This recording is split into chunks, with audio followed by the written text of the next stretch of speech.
Welcome back, Red Spotters. This is in the Red Spotlight Podcast. I'm your host, Alexis J. Soto, joined by Mr. David Francisco. We're here with another review of sorts. We're talking about Doctor Who for the first time in quite some time. In fact, we're going to be discussing Season 12, which, yes, did air about a year ago, but here we are. We have plenty of thoughts alongside, I'm sure, everyone else on the internet.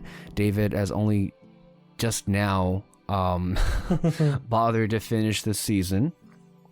And so, here are going to be our unfiltered thoughts on this season and what the future of the series has in store for us in the upcoming 13th season.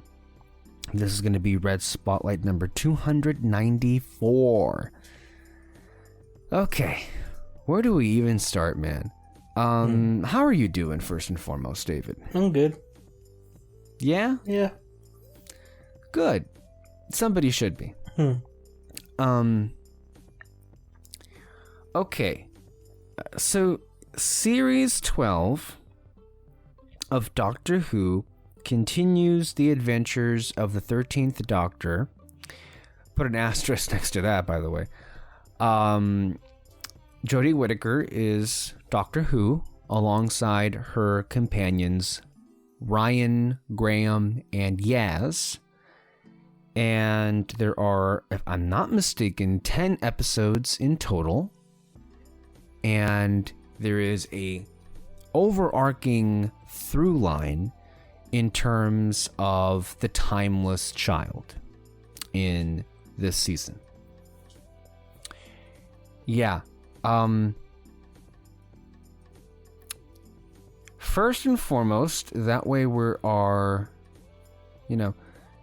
audience is more than acquainted with our particular history of the show. David, can you get into overall your thoughts of Doctor Who, the television series in general, and why you love it? I mean, it's just a really good sci-fi adventure, really. Like, that's all it is. And you just love all the characters that pop up. And the Doctor himself, before Jodie, he was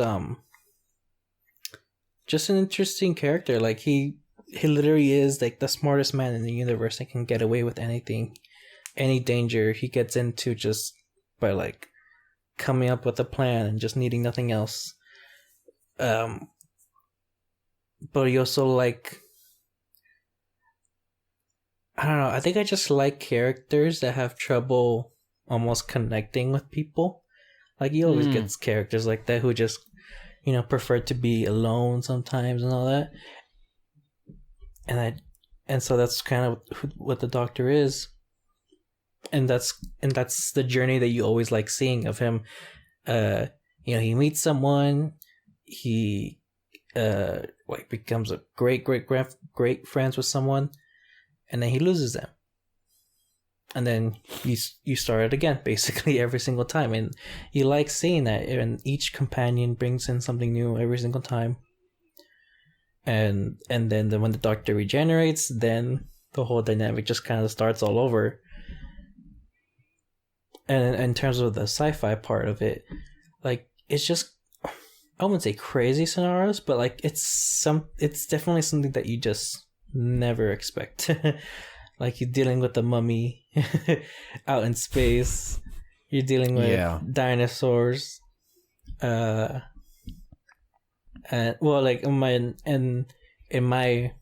the first episode I ever saw was with David Tennant in the library. I can't remember what the name of the episodes were, but I remember when I first seen that, and like right away, like, I knew what this show was about. Smart guy. I didn't know he was like a Time Lord or anything. I just knew like he was some super genius that can like get away with stuff and all that. And then like they just keep building this weird, or not weird, like this cool world of like, yeah, this planet is just a giant library that for some reason people disappeared out of nowhere.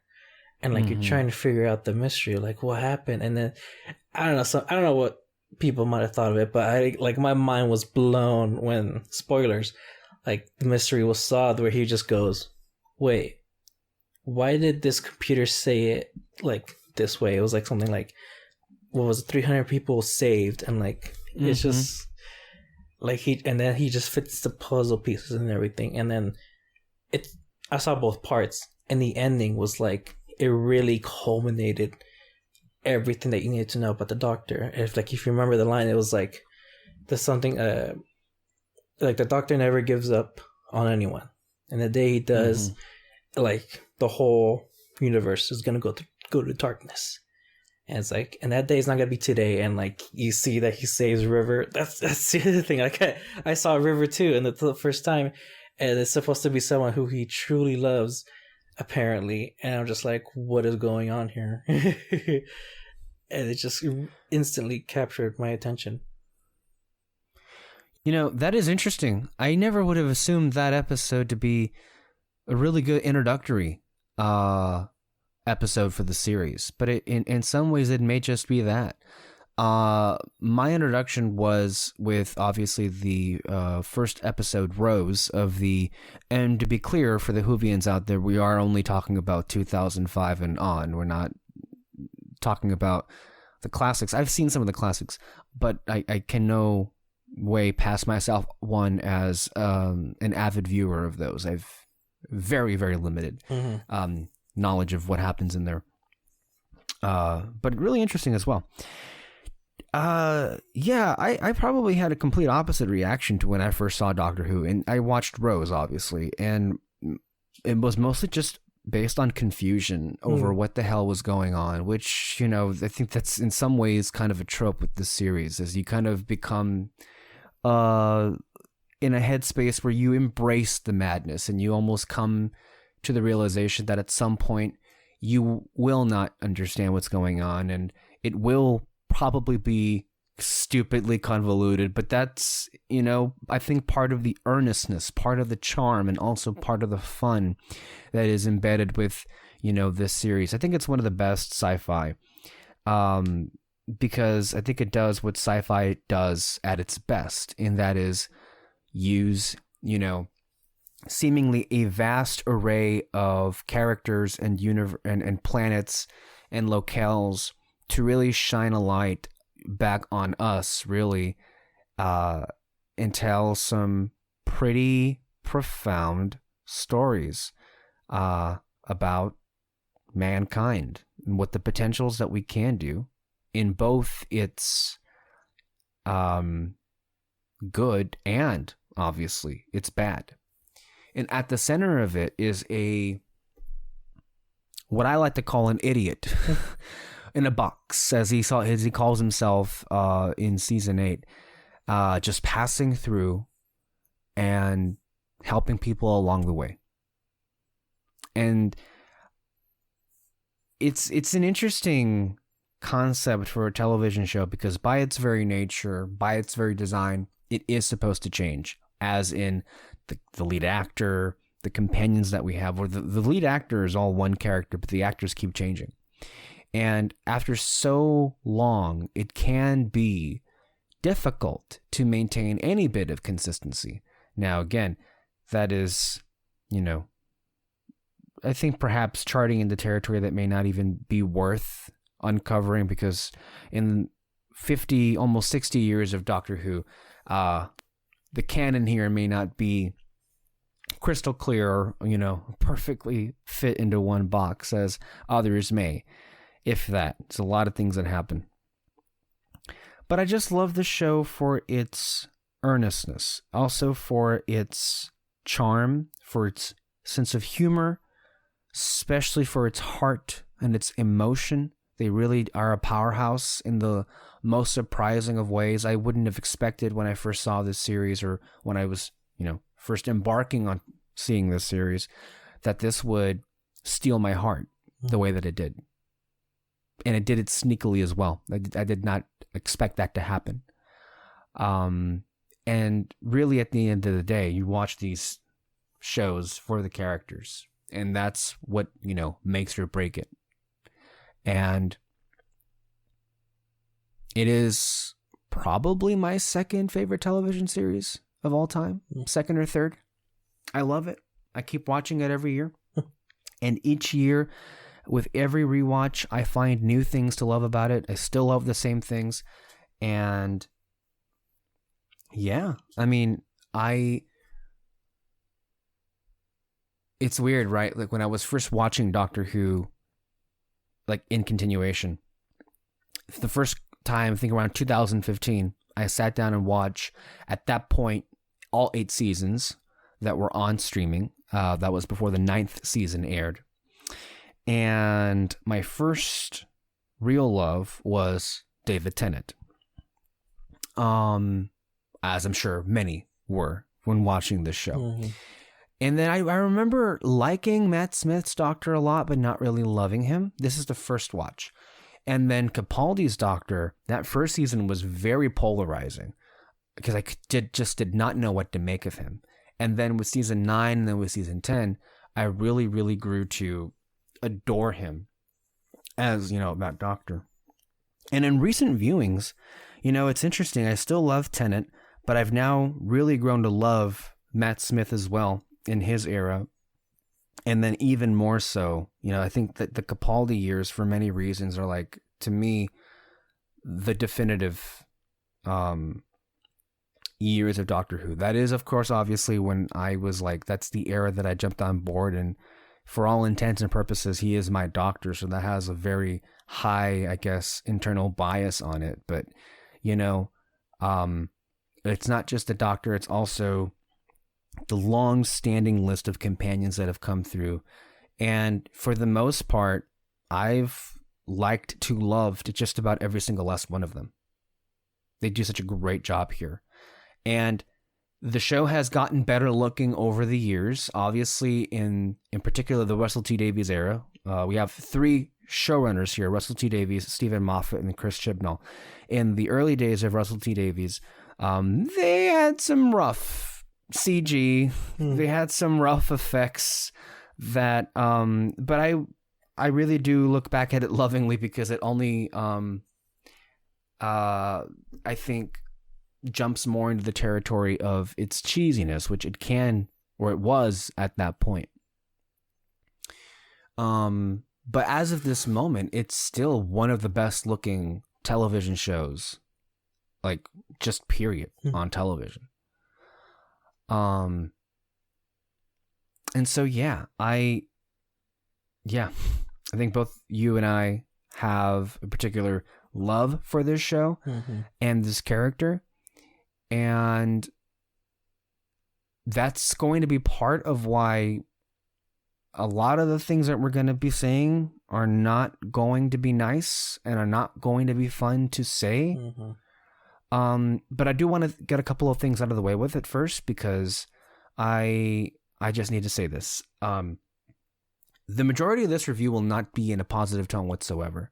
That is not to say that you can't enjoy this. We are here to just talk about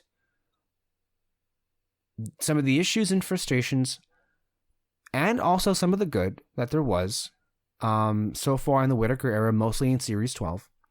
If you liked it, good for you.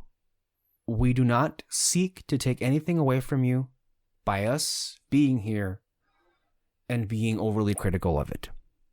Everyone is allowed to love what they love without judgment or persecution. Let's just be real about that. And I say that as a preamble because invariably, as it's become with other particular franchises that have now, been under the banner of female-led, such as Brie Larson and Captain Marvel and others, we have to throw out this disclaimer out there as well for the fucking trolls and disgusting people online that go out of their way to trash the series now because a woman is now Doctor Who. And that's not me and David. If you go back and look at all of our recordings, especially the Captain Marvel one, that is just not who we are. And that is a bullshit criticism. And the fact that because some people out there, and I've seen this, and I'm sure you have it too, David, that there are people out there that feel that the reason why Doctor Who may be fledging, may be in decline, is all because Joe Whittaker is a woman and a woman is playing the Doctor. And that is, in the best of circumstances, the nicest thing you can say about that is that it's purely sexist. The worst thing you can say about that is, oh my God, horrid, really, to think that that's the reason why the show is not as good as it was, if that is in fact your point of view. But yeah. And then another thing is, for those who may not be in that category but are very much in this subcategory, there is this ever-growing, but I feel like at this point it's all in the same bucket, and that is the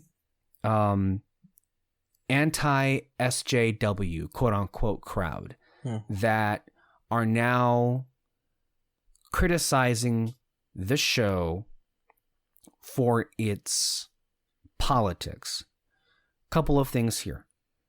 We're going to talk about that in this season, and we are going to criticize that element, but not for the politics per se, but for the direction, for the execution of it, most importantly, and how it can be fumbled.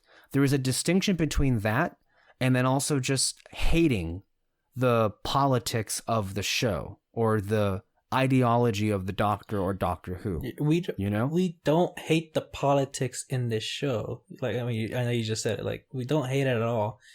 I don't mind these kinds of messages. I did enjoy one episode where, like, again, it was hitting hard on certain politics, but it was still kind of fumbly. But yeah, like you just said, the execution of it just did not work at all, and most of the problems with it, again, it wasn't so much the politics, just sort of the story and characters themselves of this 2 series. That's really mostly the problem. And then going back to people complaining that the Doctor's a woman now, I can't remember which episode it was, but I mentioned before that, like, the problem is not Jodie Whittaker at all. Like, I think we can both agree that we think she's great. She has great potential to be a great Doctor, but the fucking writing is horrible. She has nothing to work with. And I'm going to say exactly what I said with whatever episode I was talking about it on. But, yeah, I'll get to it when we get to it. But yeah, which is also just to also, bring out the distinction out there. And thank you, David, for making that perfectly clear. I agree with what you were saying, basically every word of it. But I mean, it should be, I bring that up because it seems like a lot of people are like, and it usually is conservatives. I'm sorry. I'm just going to say it. It usually is people with a conservative point of view that feel alienated and attacked by the politics of the show. Like, in particular, with one of the episodes this season, there was this, like, warning about climate change, as if that was a new concept in science fiction. I mean, that's kind of what science fiction is for the most part, like these warning signs about what could happen. And hey, that also involves science, but that seemed to offend people that concept was covered. But I just find it so strange because, like, I'm sorry, like, my answer to those kinds of things of, like, any type of politics is always, are they wrong? Like, is this not a problem? And why the fuck do you not want to listen to it?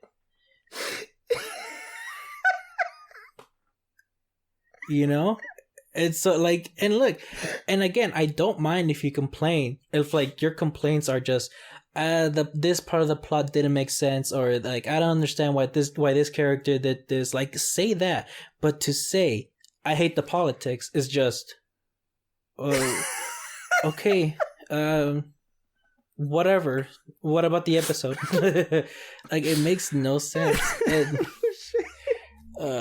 It's annoying. I mean, you're right. I wasn't gonna go there, but you are technically speaking correct about that. Are they wrong? No. I mean, it is, I think at this point, beyond reality. what I was going to say is, why are they only choosing to complain about the political storylines now and not in the previous 10 seasons? Mm-hmm. There were plenty of material imbued in the DNA of this show and the storylines that were, for one reason or another, politically related.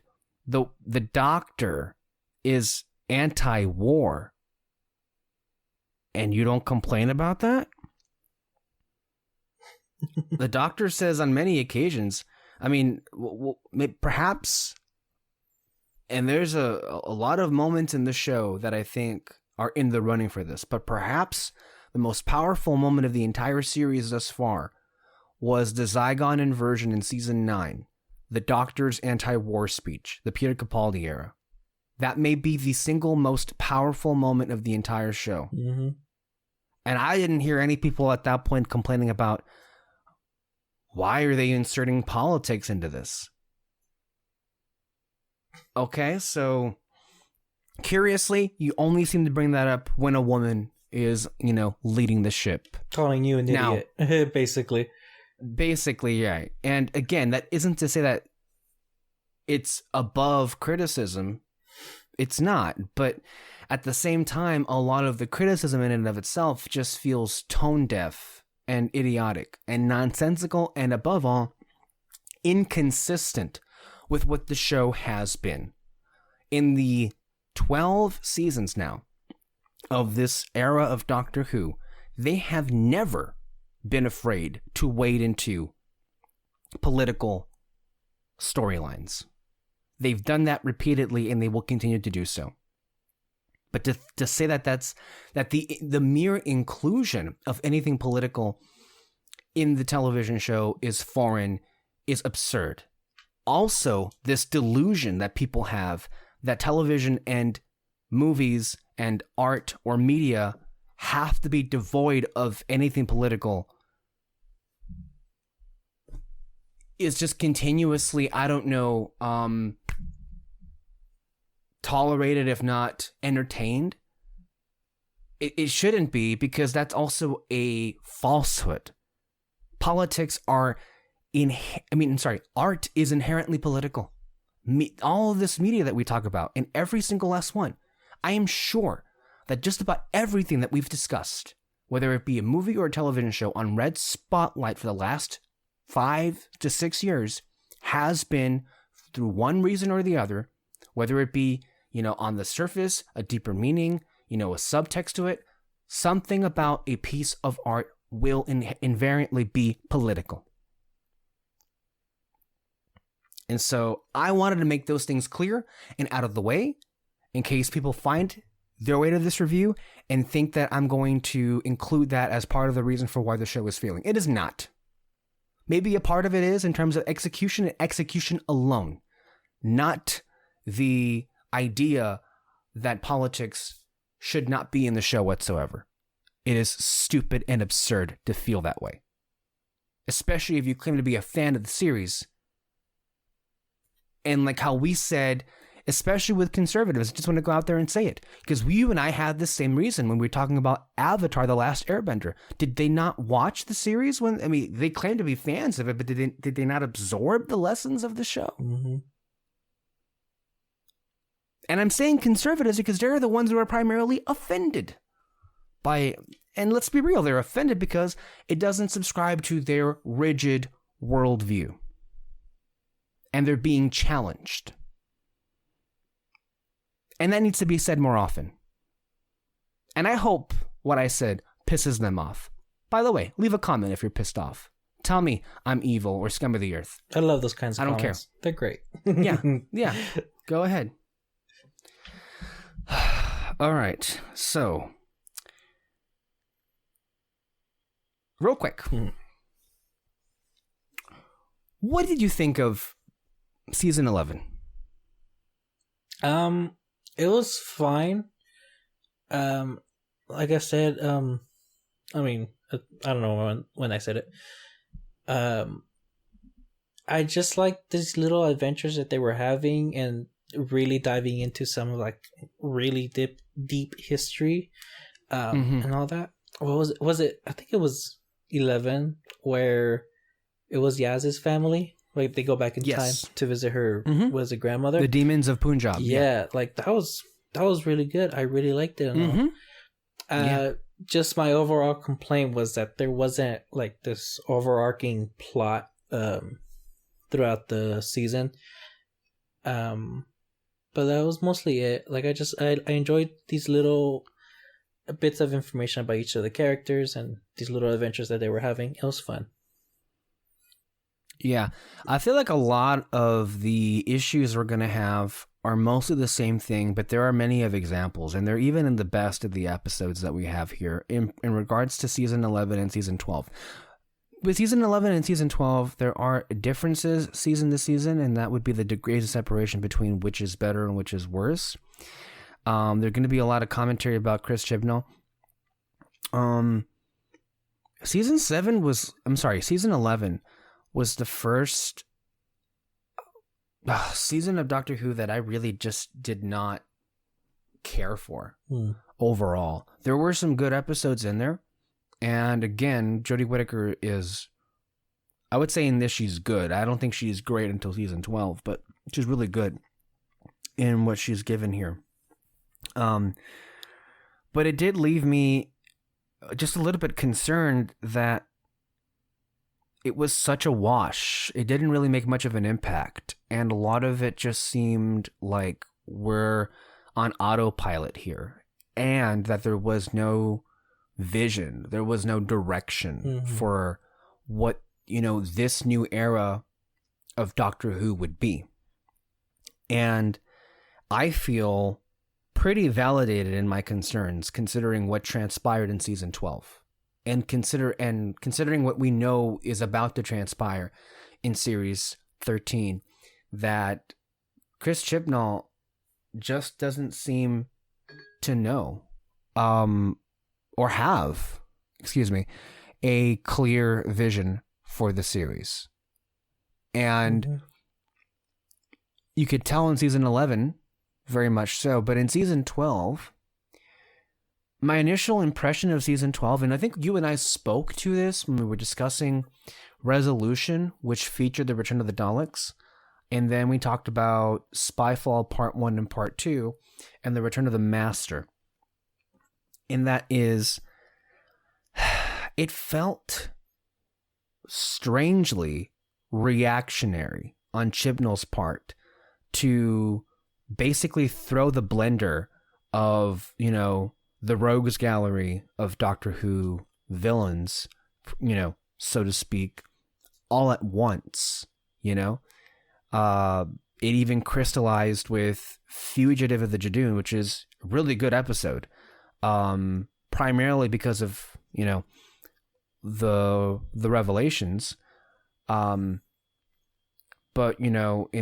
there also saw the return of fan favorite Captain Jack Harkness. It featured a warning of the lone Cybermen, and then a new doctor that we've never heard of in the form of Ruth. So very early on, it became apparent that they were throwing a lot of shit against the wall. And part of it was a little exciting because Doctor Who has never really gone that mile a minute. They were really throwing out a lot of stuff out there. But at the same time, I was also concerned because it just seemed as if a lot of this was as a response to a lackluster previous season and an attempt to reinvigorate the series by just littering everything with what you already know, what one would think Doctor Who fans would want. Not too dissimilar from what a certain J.J. Abrams thinks that littering Star Wars with Star Wars-y things, and the fans would like that, and his approach to The Rise of Skywalker. I'm not going to say at this moment anyway that the two are on the same level, but I think the similar things that plagued that movie, I think, are plaguing this season. That's my opening salvo. I was gonna make the comparison of The Mandalorian. Ooh, okay. Go ahead. Because, quick question. Which season of Mandalorian did you like better? 1 or 2? Or do you just not care? I think I know what you're getting at here. And I'll answer your question by answering another question, but also answering your question. I liked season 12 of Doctor Who more than I liked season 11 because there were more moments of fun, there were more moments of excitement, just that. Overall, though, the ending of season 12, I feel, in the form of The Timeless Child, which we'll get to, really brought down the overall evaluation of this season. That being said, would I go back and watch season 11 or season 12? I would probably go back and watch season 12 over season 11. In the same respect, with The Mandalorian, I think season 2 was creatively bankrupt for the most part in season 2. Season 1, I think, was overall better. Would I go back and watch season 1? Not particularly. Are there some moments in season 2 I'd go back and watch? Probably, yeah. Overall, do I care? It's interesting you brought this up because when you talk about all 4 seasons, whether it be Mando season 1 or 2 or Doctor Who season 11 and 12, I don't really care. Interesting. I don't know if that answered your question. I was just curious because I assumed your answer would be 12 and 2 as your favorite. Because I'm the opposite. I would much prefer to rewatch season 1 over season 2 and season 11 over season 12. Mostly because of the same reasons. Like you just said, season 12 was just throwing like one reference after another. And I just hated that in Mandalorian. Like there was no substance to it. And I mean, by the way, if you want to listen to our Mandalorian review, we got several reviews on our feed. Fantasy Fair, David has a lot of really angry things about the Mandalorian that he said. So listen to that. Yeah, I do. And I mean, I did enjoy those. Like, I enjoyed the guy who played the master. Like, I thought he was great. He had something going there. Like, I kind of hope. I mean, it seems like it's the end of his era, but. He had something going with his acting, and then I like seeing Captain Jack back again. Like it was brief, but he was exactly who he was, who I thought he would be, and it was great. And I mean, then same thing happened with Mandalorian. Like I did enjoy Ahsoka's episode. I loved Luke's return. Like it was cool, but in the end, there was just no substance to it, and it was mostly just there because, hey, remember this guy or this person? It's so that's kind of why season 12 was just a bit of a disappointment because again, yeah, just no substance to it. I feel like you asked me a different question, but I can't remember. I don't know if I did or not. Sorry. Yeah, no, that's all right. All right.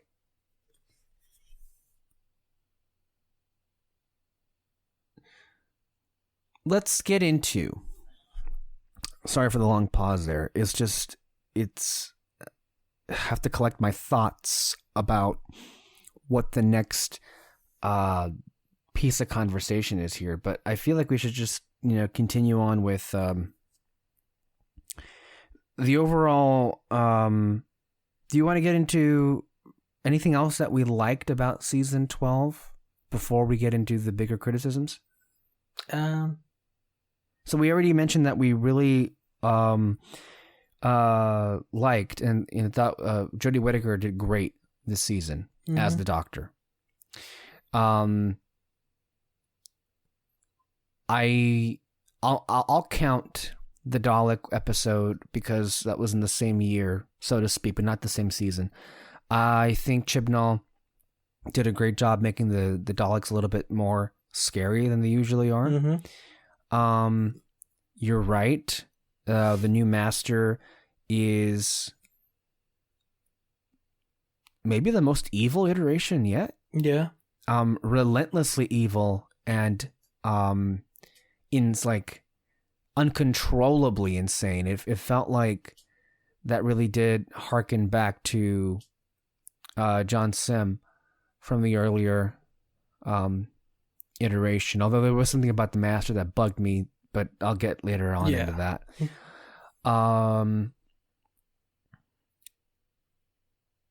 Overall, I would say the dynamic of the fam, if you want to call it that, or the TARDIS team, is an improvement from season 1.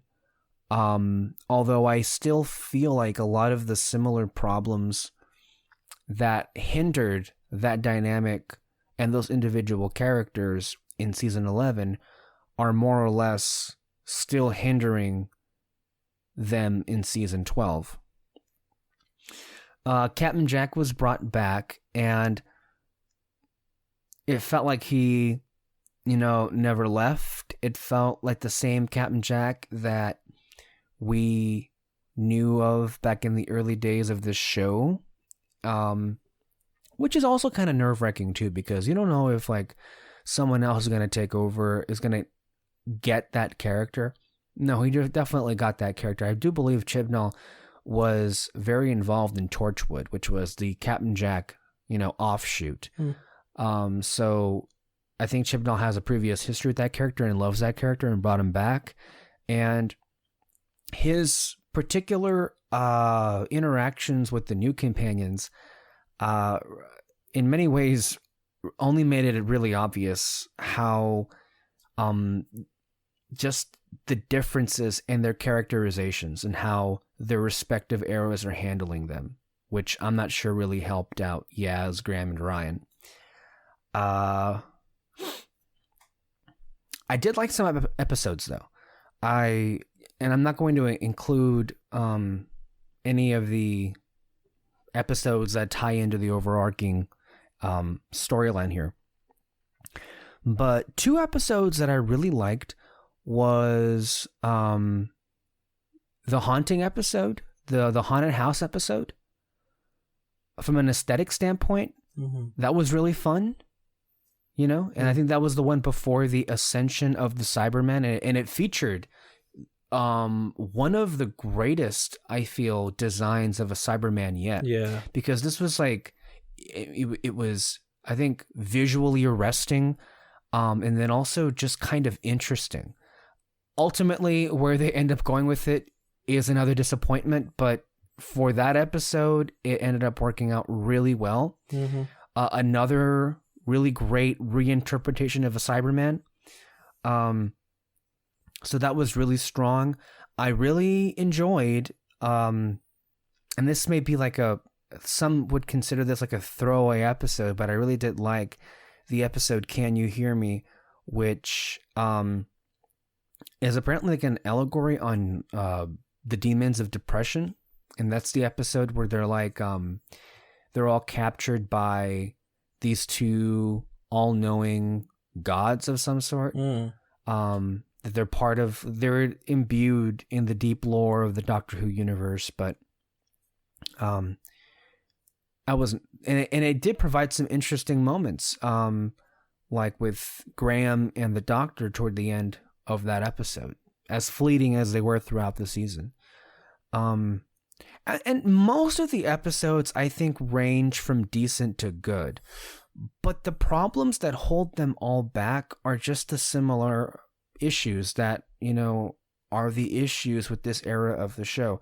Before we get into them, David, I want to ask you, any other positives you want to throw out? Oh, Ruth was great. She was fun. Oh, yeah. No, yeah, I liked her, I guess... performance? Yeah, performance. But some episodes I like. Yeah, I like basically the Lone Cyberman episode. It was really cool and all that. Like you said, his costume was actually awesome. I remember when you actually do first see his face, I was like, wait, is there like an actual face in that mask? Yeah, yeah. But he kept turning, and I'm like, what the heck? It was cool. I like that Nikola Tesla episode, mostly just because it was good. I mostly just like how they interpreted Tesla in that episode, and just kind of like really sticking to wanting to protect his work and all that. I don't know. His character was really cool. And then one episode, like, it was fine. Not one of my favorites, but I still find it was fine. It was that one where like they were, I don't know, there was like some type of disease going on in the water or something that was like culminated because of the plastic. And all that. That's one of the ones I was talking about. The politics, like, I think it was pretty well done. It just like it didn't hit you over the head. There wasn't like this big speech in the end of that episode of like we had to take care of our waters, and I'm like, oh Jesus Christ, oh God. Like, no, I just liked it that like, hey, it's just sort of telling you like, this could be a problem at one point. Let's take care of our oceans. That's why I'm always like, are they wrong here? Like, is that like such a bad thing to say? I know, and all that. And so that was a good episode. I enjoyed that one as well. I saw many people online were kind of whatever about it, but I just think, as a standalone episode, it was pretty good. Yeah. Yeah. And then other positives. No, I think those are just some of the standout episodes for me. Again, some of the visuals, they were pretty cool. Yeah, it looks great. I really liked it. That one episode you talked about with those two gods, basically. I like how the planet looked colliding into each other. Like, I thought that was like, oh, that's fucking sick. My only complaint about that episode, there was a lot of close-ups to some of the characters. I don't know if you noticed it, but it was just really awkward. Really? Yeah, it was like almost they were using like some fisheye lens, and they just warped their face weirdly, and I don't know. It's a lot of weird choices, so it wouldn't be necessarily, I mean, in general, but yeah, there's a lot of aspects that unfortunately are kind of, I think, causing the show to not be as good as it used to be. Not to say that it can't be good again, but yeah. David, I want to let you guide this. Please, and you can go for the big thing or you can go for the smaller things. What do you want to start picking apart first? Because you said that the writing was shit. So let's start with that.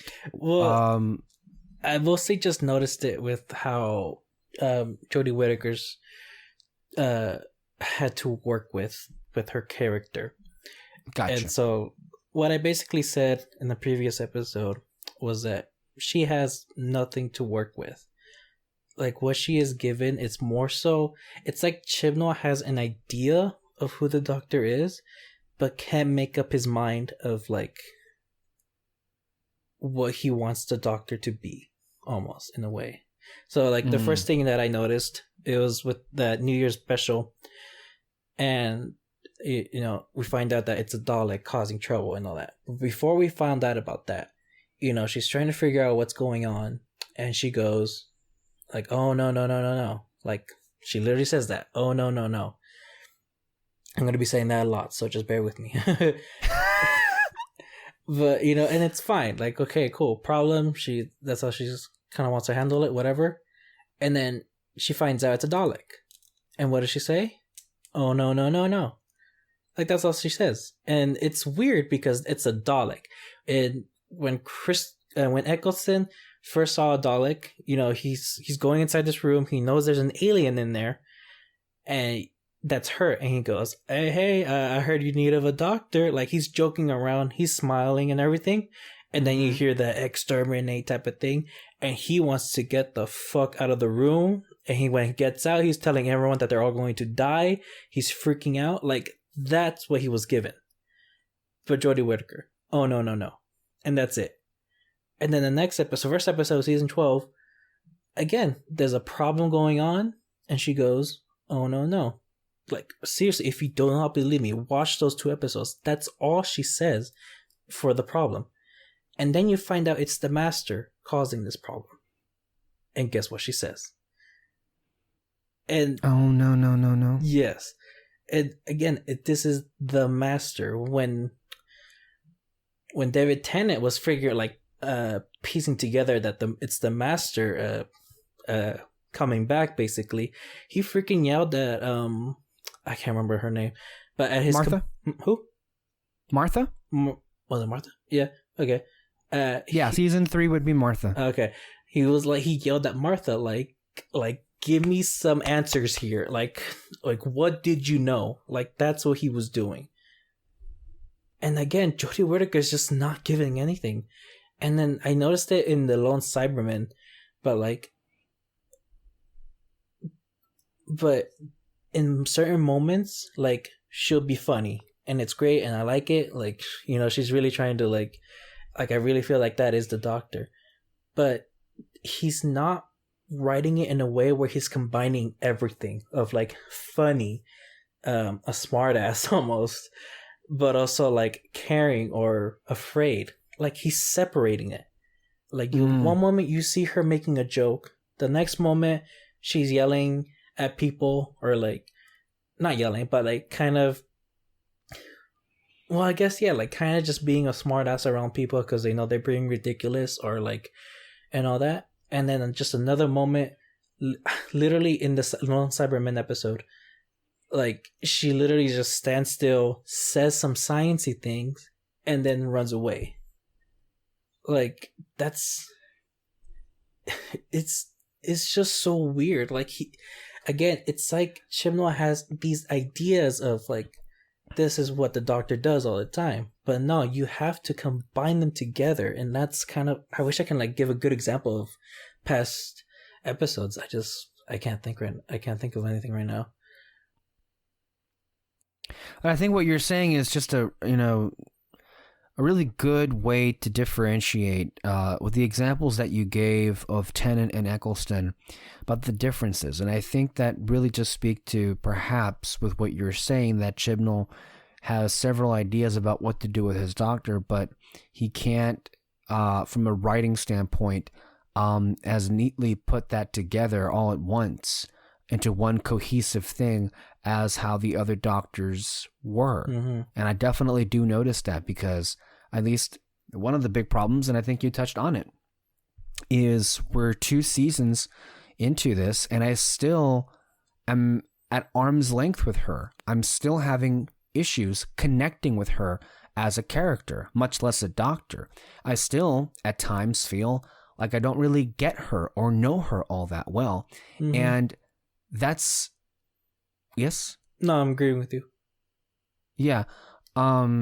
And that's a problem, right? This is your main character. And if the characterization is not, making me want to, making me, I mean, I guess I like her, but I still, we're 2 seasons in and I still don't love her. Mm-hmm. I should have liked her by the end of her first season. I didn't like her until I think halfway through this season. And even then, I still don't love her as a Doctor. That's not the same thing. That isn't how I reacted with the other ones. Like, there is something fundamentally broken about Chibnall's tenure as showrunner of Doctor Who if you can't make me fall in love with your version of the Doctor. And it mainly is because I'm kept at arm's length. I can't connect with her. I still kind of don't really know her.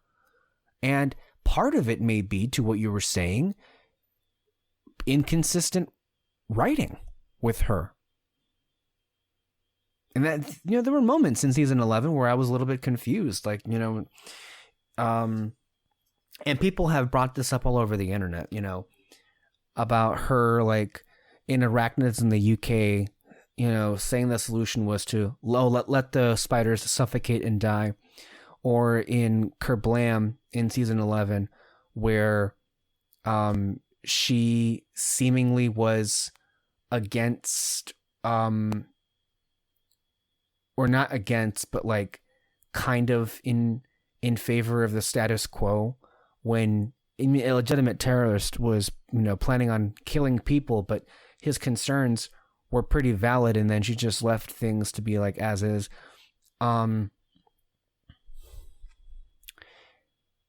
Those are some particular like minor issues, but the main thing is most of the dialogue that Chris Chibnall gives Jodie Whittaker is consumed with plot mechanisms and her explaining and her basically kind of thinking out loud. And the Doctor thinks out loud in almost any iteration, but it just seems like every single time she is used to over-explain things in a way where they feel kind of exhaustive, that the other Doctors didn't, exhibit. Like they all explain things, and to a certain extent over-explain things to the point where you didn't feel tired at the end of it listening. But every time Jodie Whittaker gives an explanation, I feel tired and, at the end of it. Yeah, and that's the thing though, like the show pauses for you to like hear her explanations of stuff.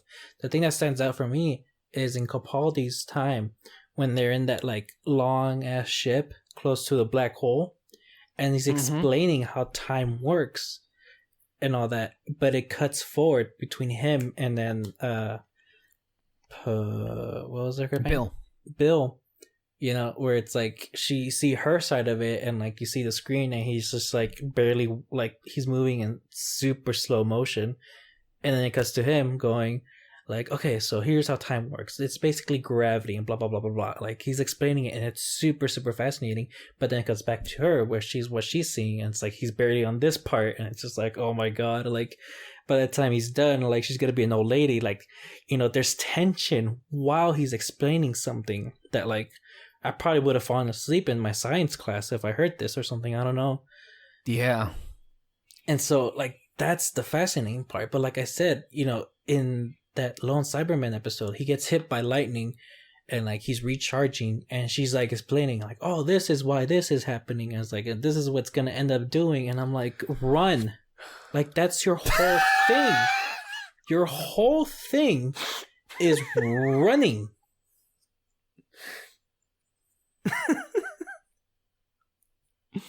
And so yeah, he's just getting the idea of what the Doctor is, when he should be making his own Doctor. Like, even if it's like breaking continuity or whatever, I don't know. I mean, that's what kind of what Peter Capaldi did in his first episode. Like, that was a big question. It's like, did you jump off, or did the Doctor push you? Like, that was a big question, and I don't think we ever got an answer to it. And so, like, again, it's fine to break continuity of who the Doctor is, because, again, this is a new version. Like, who is she? And you're not really getting a sense of it. Another aspect of it, and this can tie it all back to that now infamous final moments of, I believe the episode was called Orphan 55, where they apparently... the team lands in a future version of Earth where everything is dead, and whatever remaining humans are like char-boiled and have evolved into these horrid creatures. But this is another one that kind of ties into this issue in terms of her like over-explaining things, because of how often she over-explains things. It has a unfortunate tendency to come off as preachy and lectury. And I think perhaps the worst example of this was in the end of that episode, where it randomly comes to a close. Like in the last moments of it, she reiterates the point of the story that we kind of already figured out in the first 5 minutes. But she's telling it to the companions, and then the episode ends. And that was really just strange. Mm-hmm. It was strange. No, yeah, and that was like one of the first episodes where I was like, the politics isn't going that well here. And I mean, I guess we could just get into it. Now, like we said in the beginning of this episode, we don't really care if you put in like hard politics into your story. Like, I'm interested in it. Give me your perspective on whatever this problem is. Okay? It's just that in these episodes, that's all there is to it. Like, you're just hitting the politics. We're not getting character development with the companions. We're not getting a sense of that they are a fam in this series. And like they keep calling themselves that, but you never really feel it. No. And again, you don't know who this doctor is. And so like there's just nothing else going on besides politics. And that's all really what we can complain about. The reason why we don't on others, like, if you complain about Capaldi's speech in Zygon inversion, you know, it's like, that for one thing, that would be a weird thing. Like, what the fuck is wrong with you? But like, there's still a lot going on. Like, he says that big speech in the end because he's been through a war. He's lost at least he believed for a time that he lost everyone he ever knew. And so it just hits you very emotionally, you know? And so with these other ones, it's just kind of like, I don't know how to explain it, but for one thing, like, the plot is just kind of muddy though too, you know? Yeah. Perhaps the best group of episodes that Chibnall produced have been the historicals, but perhaps even to a fault in the sense where they do come off as overly simplistic, if not, you know. And again, it's not that the problem is the messaging. It's that, and perhaps this is where certain people are coming from, you kind of do create the impression that the messaging is the priority here, and not so much the characterization, because what you just said, right? Mm-hmm. There really isn't any character development. And I think that's one of the big problems that still season 12 didn't address. You know, I already said what I said about the doctor. This dynamic just doesn't do it for me. What I said, I still don't know this doctor. There's really nothing. I guess Ryan and Graham get the most, but even then, they're not the most exciting by any means of the imagination of the long list of companions. They all just feel like one note. And Yaz gets a little bit more this season, but not all that much. And there are a lot of things that I guess we're supposed to infer. Like, all of a sudden, Yaz this year is like a little bit almost like Rose or Clara, where she's, you know, willingly getting herself into danger and like being more, you know, adventurous and dangerous and reckless perhaps, but still it's not all that addressed, and the season never really addresses that as a storyline. It's all just kind of there in the background. I don't think the problem is that there are, or it could be actually. I mean, I think there is a way you could have made, you know, 3 companions to the Doctor work, but none of the characters from any vantage point are being developed. You cut out a bit there. Sorry. None of the characters are being developed at all. Yeah, and I mean, and even the moments that there is some kind of development, it comes out of left field. Like, you just don't see it coming at all, and it's not built up. Like that episode where you find out how Yaz became a cop. Like, the whole time I'm like, what's going on here? Like, I just had no idea what's going on, and we were supposed to have this emotional moment where she visits the person who, like convinced her to be a cop, and you just kind of like, okay, and it's just well, for one thing, that kind of bothers me because they don't really play into her being a cop. Like, I really thought that when she's going through like these adventures with the doctor, like I thought they were gonna like have a good partnership together where she's trying to get information just like her, and you kind of got that in the first episode in the 12th season, but that's it. That's the only one. Like, I really thought she was gonna like try to be investigative, like take control of some things, like really try to help protect others when they're in danger, but no.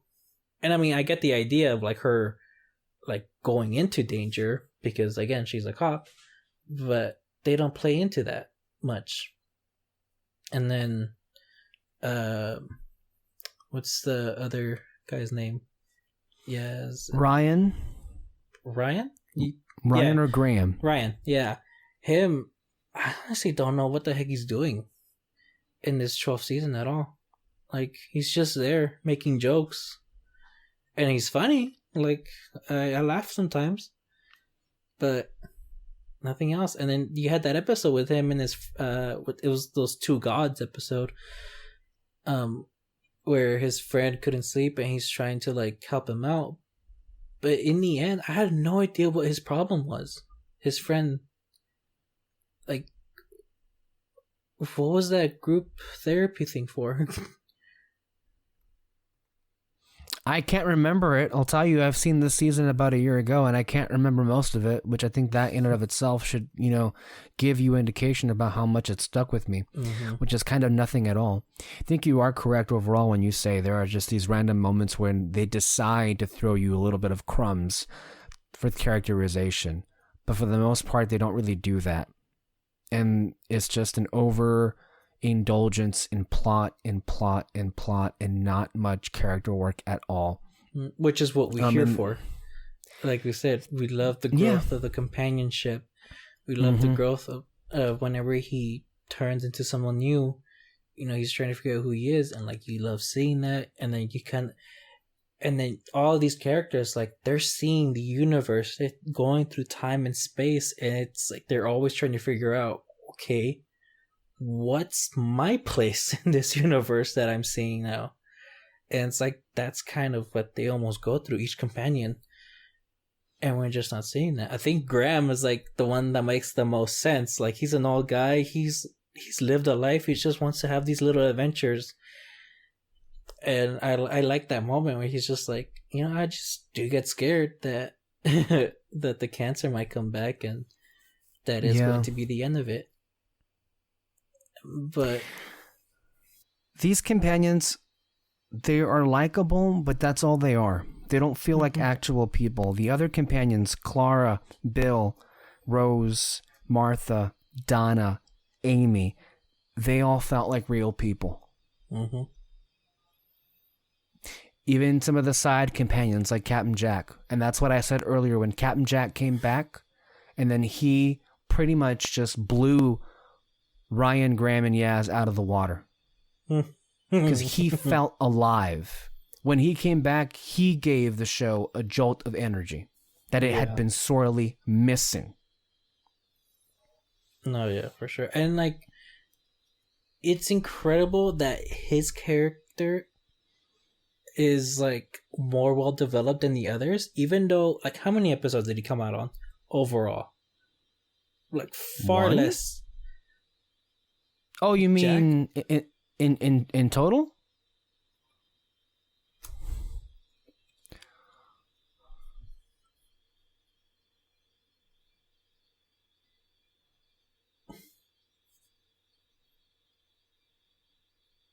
Okay, I think you're back. How many episodes? What? Like, overall, like, before Whittaker's, like, how many episodes overall did Jack come out in? Like, I just want to say it was like a handful, right? I don't know how many. Like, several, maybe a handful. Yeah, but it's far less than the ones that we get in these companions in these 2 seasons. and he has a more well-developed character than the others. Yeah. Like, you first see him, like, he's, he's like I don't know, just a cocky captain and all that, but then, like, you get that situation where he's just immortal, and then he's trying to figure out, like, what the heck is gonna happen to me, and then I don't know. It's just how does he have more of a character than the others? It's just insane.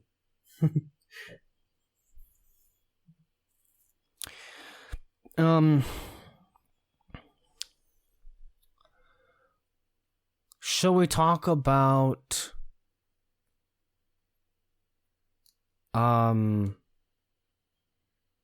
well, damn, I'm kind of at a loss now. Like, should we just go for the big thing? Yeah, I think we've pretty much said everything there is about the show. Like I said, there's some episodes we liked. We said our complaints. Overall, the big thing of this season was the Timeless Child, which wasn't really well developed. Is just a few episodes telling us there is a timeless child, and who is she? Who is this timeless child? Like, that's all we get. And the reveal of it was really underwhelming.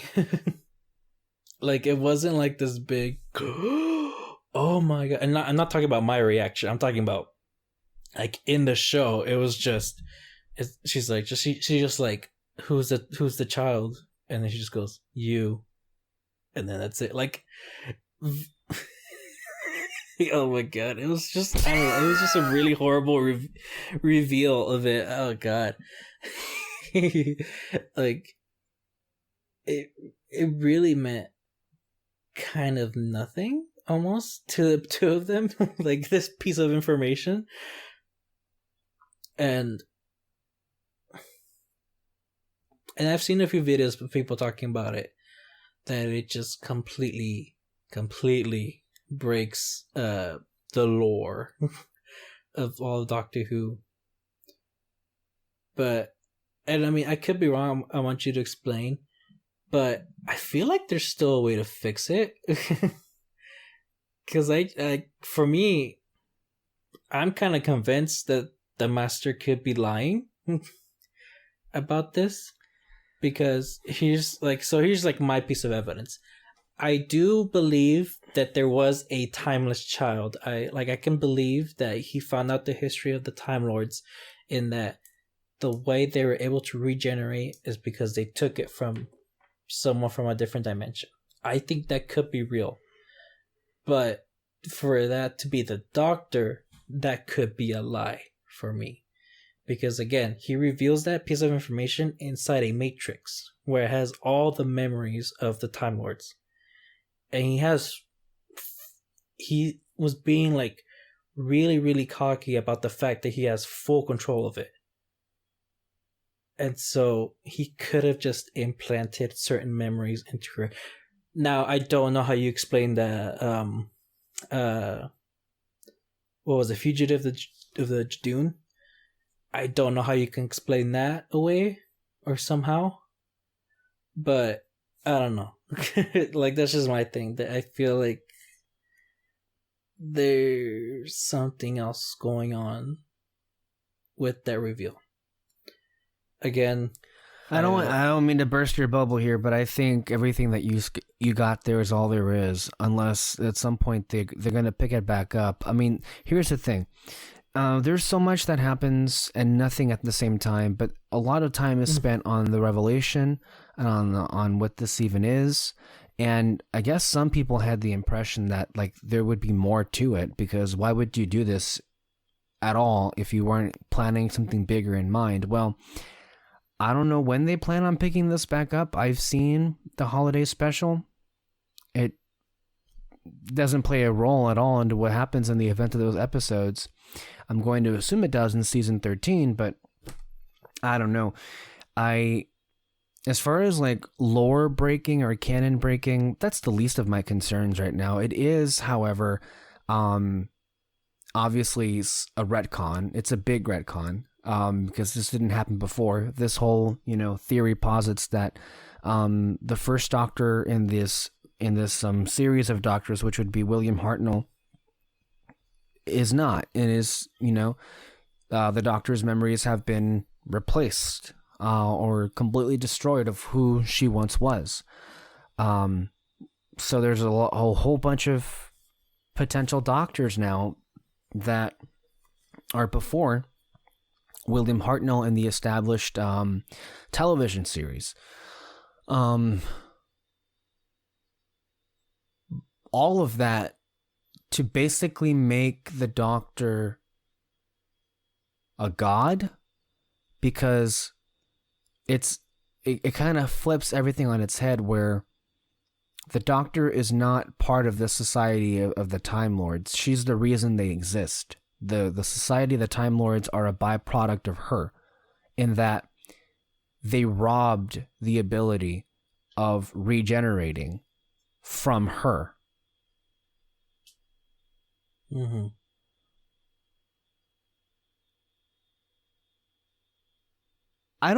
What was the point of all of this? I don't know. See, here's the thing. I can go ahead and go along with, like, entertain the notion of breaking the canon. I mean, the introduction of the Time War, I don't know if it broke the canon, but it definitely changed the perception of the Doctor with Eccleston and the War Doctor and everything. But that was used, obviously, to bridge this new era, this new frontier of this character, to flesh the character out even more than what we previously knew him to be. What did we gain by learning this information of the Doctor?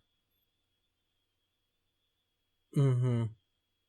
And, like, how does this affect the Doctor at all? Because it makes sense, because the Time War, like, there was an effect to the Doctor. He became lonely. He had trouble connecting with people and all that.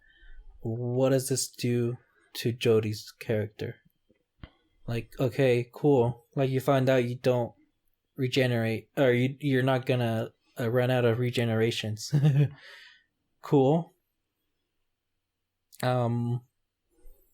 What else? I mean, the only people that, I guess, if she was angry with the Time Lords, they kind of don't exist anymore because the Master destroyed everything. So there's that, which also leads me to question why the Master cares at all.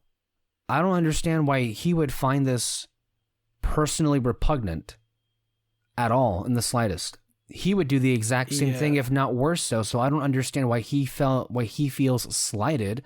Also, how did he destroy all of Gallifrey by himself? Like, the two just don't... Honestly, I can believe that. Honestly, I can believe that the Master could destroy the whole world. Well... like that, but... Okay, that's a minor quibble. I guess my main thing is, why does he care? Why does he find that repugnant? I think I have an answer for that. Because I like what he said. I like what he said when he goes, "This is why I always hated you." And it's because there was always a little piece of you in me this whole time. Which is, again, I don't know how you explain that away if he was lying. But I mean, I can also understand the fact that maybe stealing or, like, getting the regeneration process from the Timeless Child is what caused his madness. Like, literally changing his DNA and all that, like, caused this whole thing. Like, I can understand that. But to the point of destroying all of Gallifrey and just making the Doctor's life horrible, I don't get that. Like, again, even, like, if I'm trying to, like, explain away that she's a timeless child, it's still just as confusing. I agree with what you said earlier, that it was really one of the worst handled reveals ever. It was pretty anticlimactic, and it all just, okay, that's it. And then it showed, it then did the thing of showing, not telling, right? I just don't get it, man. I don't get what the story reason, like, I don't, the only reason you do something like this is to, like, tell new stories and to change the perception of the Doctor, or to, like, maybe for her to grow as a character. I don't get how any of this did that. Why would you pull off such a huge retcon if you then intend, like, for no reason? Because then, like, she has this moment in the episode where she's like, I don't know who I am anymore. Then she sees a vision of Ruth, and, like, you know exactly who you are. So what was the point?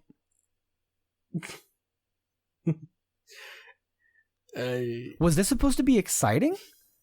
Was this, like, supposed to be like the thing that I don't understand how conceptually this was supposed to win back, I don't know, Doctor Who fans. I mean, I can see one potential in which, if they got my DNA to create the Time Lords, maybe I can do it again. But, like, then you're gonna have to create this story of her finding a planet for her to basically change the DNA of all the inhabitants there, and, like, I feel like that's just gonna be a mess, and we're just gonna question if it's the right thing or not.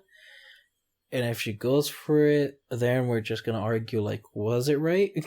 Or if she doesn't go for it, I don't know. That just seems like another piece of mess. But yeah, this piece of information just, I don't think it's gonna go anywhere at all. Which, again, what was the point of any of this? Which is, you know, what I'm, like, just repeatedly going back into.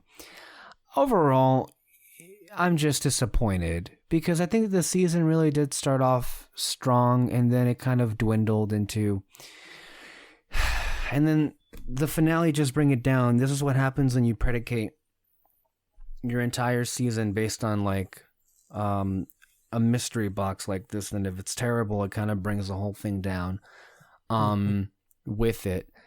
I just feel like the problem, and I feel like it needs to be reiterated, the problem is not Jodie Whittaker, the problem is Chris Chibnall.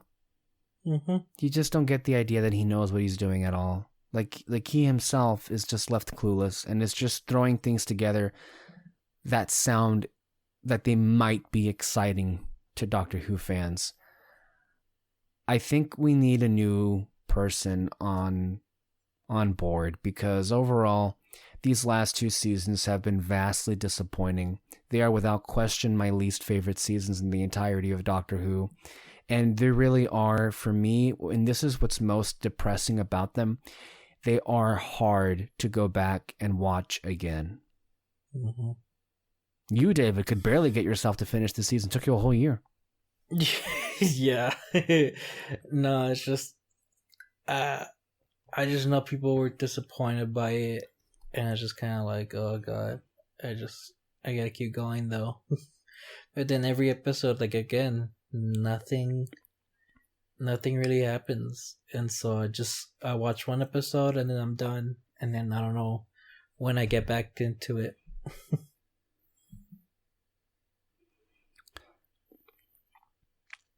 Well, season 13 is supposed to have, 8 episodes in total? Well, actually 7 now after following the holiday special. Well, I don't even know how many, to be quite frank with you. They have a shortened season due to COVID-19 complications. I'm sure we'll cover it when it happens. I very much look forward to the show, being great again. But I just, like, it doesn't feel good, obviously, to come here and say any of these things about a show that both you and I love. But these are our frustrations, and we definitely hope for the show and the quality of it to improve. But it all comes back down to the same thing, and that is, character. And right now we don't seem to have great character stuff, which ultimately is kind of the reason why The Mandalorian just falls flat for both you and I. Yeah. Yeah. I think we're gonna go ahead and leave it there, David. I'm not sure what else there is left to say. Yeah. Thank you all for listening. Go ahead. Stop hating on Jodie Whittaker. Yeah, she's by far away the last thing that's the problem. Thank you all for listening to this. We hope you also take the time to listen to some of our other projects that we have going on. David and I, if you like what we had here, well, maybe not, because we kind of really, we're crapping on this all the way through, but we have a lot of other conversations you can listen to us. We currently have a WandaVision recap series currently streaming on Disney Plus, but also here on our podcast feed, Apple, YouTube, Spotify, Castbox.fm. We have also a recap series on Agents of S.H.I.E.L.D. that we did for the final season of Agents of S.H.I.E.L.D., which I'm sure you should be listening to or you should be watching. It is a great show. As well as a recent audio commentary on Guardians of the Galaxy Volume 2. So keep an eye out for that. Alexis Moreno and I are recapping The Crown, and that's fun. And so much more coming up ahead. A lot more coming up ahead. We have more content coming out this year. We have more movies coming out this year than, the barrenness of 2020, alongside, of course, television. So keep it right here, stay under the spotlight, and we'll see you next time. Bye-bye. Bye.